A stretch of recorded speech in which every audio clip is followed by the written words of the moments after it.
But what's good, guys? Wuthering Waves officially releases next week, and I'm sure a lot of you cannot wait to start playing. But before you get started, I created this ultimate beginner guide that explains all the basics of the game in an easy to understand format so that you aren't confused whatsoever when you start playing. So make sure to like this video so that you can refer back to it when the game comes out. First, let's talk about the basics. Every character has an element, and there are 6 elements in this game. You have Aero, Electro, Fusion, Glacio, Havoc, and Spectro. Each character also has a unique weapon type in this game, and there are 5 different weapon types. You have a sword, a broad blade, a gauntlet, pistols, and a rectifier. The one you might be confused about is a rectifier. Essentially, the rectifier is the mage type weapon of this game, so think about like casting spells from a book, the catalyst from Genshin Impact. That's what the rectifier is. Next, every character has basic attacks. You have a normal attack string, you have a heavy attack, you have a mid-air attack string, you have a mid-air heavy attack, and you also have a dodge counter. A dodge counter is what happens when you perform a perfect dodge and do a basic attack. Your next basic attack will deal elemental damage and deal bonus damage when compared to your regular normal attack. That's what a dodge counter is. There's 2 types of energy in this game.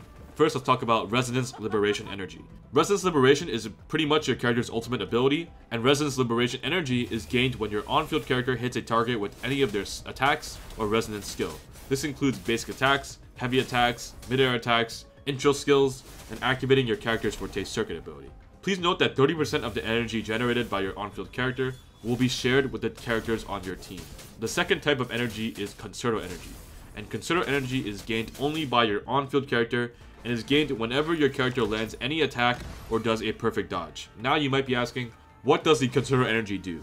Well, the Concerto Energy is necessary for your character's intro/outro skill. So every character has their own unique intro/outro skill that is automatically triggered when the on-field character's Concerto Energy is full and you swap to a different character. You can tell if you can trigger an intro/outro skill by looking at the icon to the left of your character's health bar.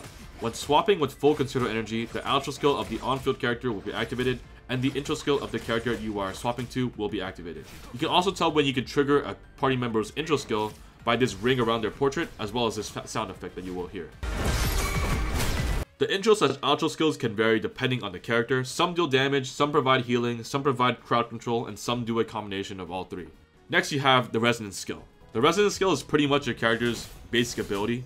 Think elemental skill, like it's pretty much their active ability. Next, you have Forte Circuit. Every character has a unique Forte Circuit that defines their playstyle. The Forte Circuit can be seen above your character's HP in the form of a gauge. The way the gauge is filled up and the way the gauge is used differs with each character, and understanding how your character's Forte Circuit works is key to unlocking their full potential. I covered a little bit of how the standard 5-star character's Forte Circuits work in my previous video, telling you how to figure out which 5-star character you should roll for. So if you want to know what their Forte Circuits do, please check out that video. Next, you have Echoes. Echoes are essentially what you use to gear your character. After defeating a monster in combat, you can capture their Echo, which you can then equip onto your character for additional buffs. Kind of like Pokemon. You can even go shiny hunting in this game. Echoes are sorted into 4 classes, going from least to most rare. You have the Standard class, Elite class, Overlord class, and the Calamity class. Common Echoes are 1 cost, Elite class Echoes are 3 cost, and Overlord/Calamity Echoes are 4 cost.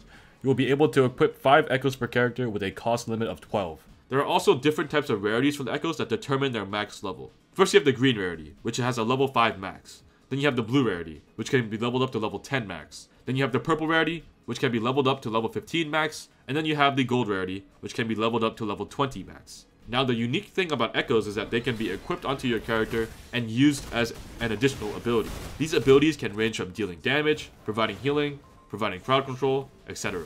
Next, let's talk combat mechanics. First, let's go over the perfect dodge and dodge counter.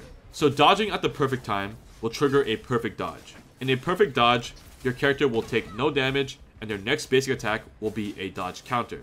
Dodge counters deal more overall damage, toughness damage, and generate more energy. Now you might be asking, what is toughness damage? So certain enemies, mostly bosses and elite monsters, will have a white bar under their health bar. This is their toughness bar. Depleting their toughness bar will stun the enemy for a short time. You can wear down the toughness bar by attacking the enemy with an attack or parry. If you played Sekiro, it's pretty much the posture bar in Sekiro. Now, how do you parry? Sometimes you will see a golden circle appear when fighting an enemy. This indicates that the enemy's upcoming attack is parryable. You parry the attack by using a basic attack at the right time. Parrying deals a lot of toughness damage to the enemy and cancels their entire attack. Now for team building, it is kind of too early to say what the strongest teams are in the game, But here are some rules to follow if you want to build a strong team at the start. So each team can slot in 3 characters, and for the most part you want to have a main DPS character and a healer on your team. That's already 2 slots. The last slot will be a flex spot, but you most likely want to slot in a sub DPS character or a character that can provide off-field damage to help your main DPS character when they have cooldowns or if they're attacking on field.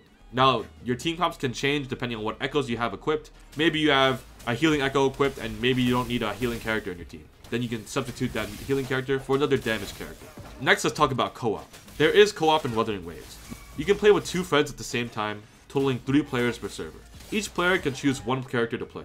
You can invite players into your world and all your items and world collectibles will be shared. This means that they can take resources from your world, so make sure you only invite people that you trust so that they don't take any resources that you might need. However, when you kill monsters, every player will get their own monster loot drops, so those are not shared. You can enter domains in co-op, but endgame content is single player only for now. And that's about all you need to know to start the game.